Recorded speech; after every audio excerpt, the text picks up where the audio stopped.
En este vídeo veremos cómo realizar correctamente la toma de muestras de hormigón, las probetas para ensayo rotura. De estas probetas, las más comunes son las cilíndricas de 15 centímetros de diámetro y 30 centímetros de altura. También se pueden hacer probetas de 10 centímetros de diámetro y 20 centímetros de longitud o probetas de forma prismática. Estas últimas se hacen para ensayos de resistencia a la flexión del hormigón. Este método de ensayo de las probetas es el mejor para tener certeza sobre la calidad del hormigón vertido en los encofrados.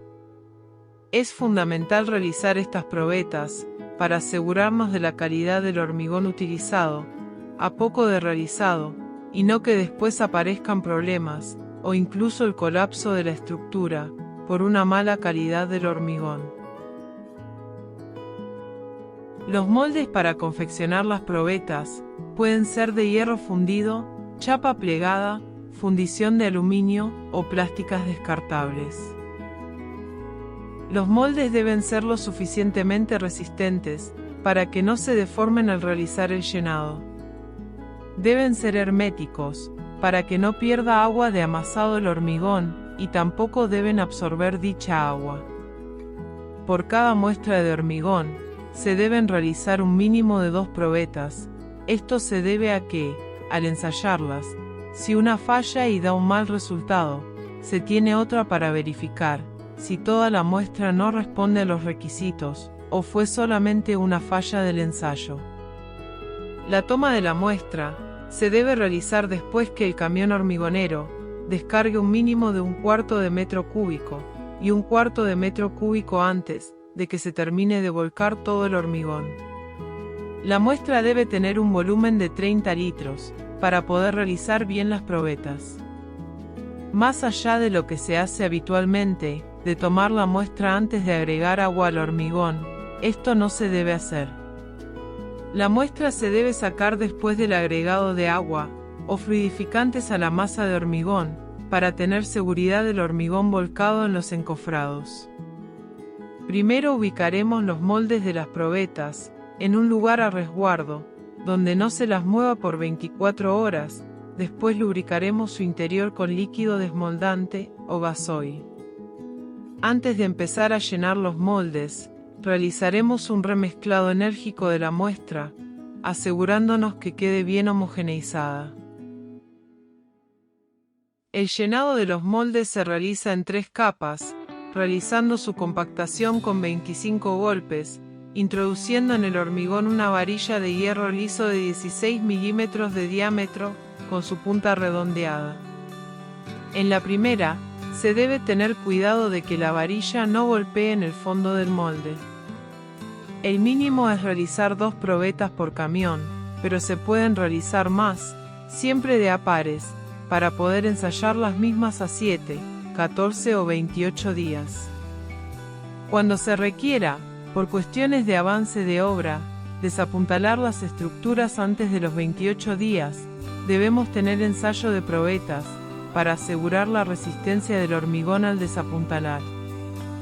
También, por cada capa, se debe golpear el molde con un mazo de goma en forma suave, para asegurar una buena compactación del hormigón.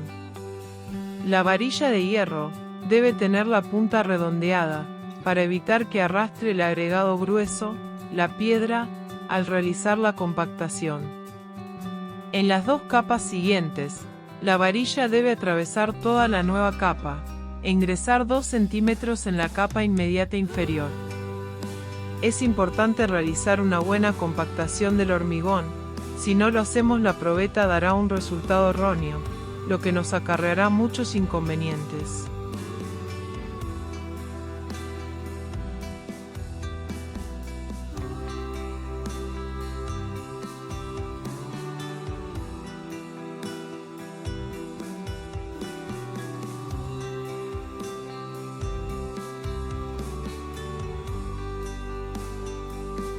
Al llenar la tercera etapa, debemos asegurarnos de llenar el molde lo suficiente, como para, al realizar el compactado quede material sobrante arriba del molde.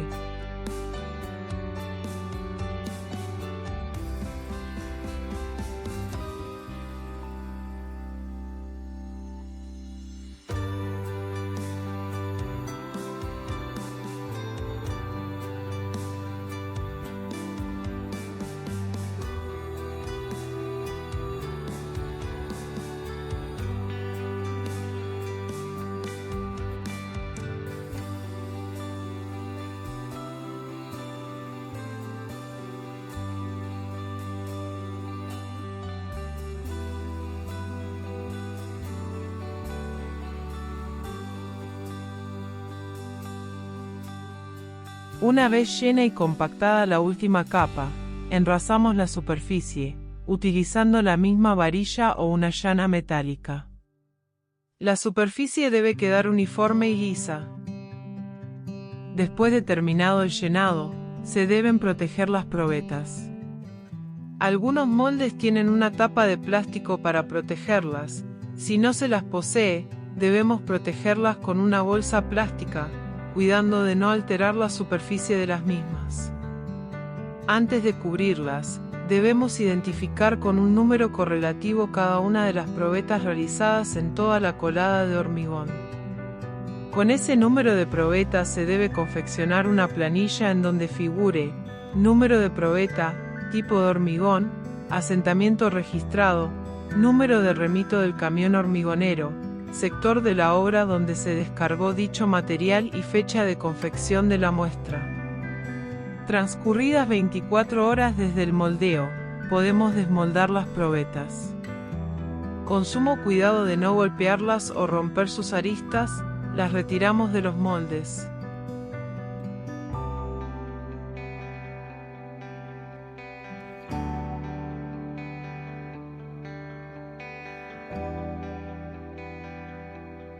Una vez desmoldadas, se las vuelve a identificar con un marcador de tinta indeleble.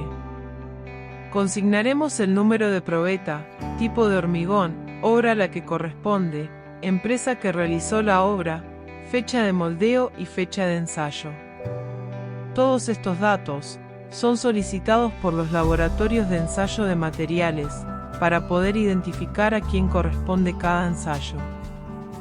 Como siguiente paso, las probetas se colocarán en una pileta o tanque según la cantidad y se llenará la misma con agua hasta cubrirlas completamente. Al agua se le deberá agregar cal, a razón de 7 gramos por litro. Esto se hace para asegurar que tenga un pH alcalino y no altere el hormigón. Otra forma de curado es en cámara húmeda, con una humedad relativa del 95% y una temperatura de 20 grados. Una alternativa también utilizada es, una vez transcurridas las 48 horas de coladas las probetas, llevarlas al laboratorio de ensayos y que sean ellos los que curen las probetas hasta el ensayo. En un próximo vídeo estaremos viendo qué ocurre cuando la mayoría de las probetas en los ensayos dan malos resultados, es decir, resistencias del hormigón muy por debajo de las solicitadas. Si aún no lo has hecho, suscríbete al canal y dale like a este vídeo para así poder seguir generando más contenido como este.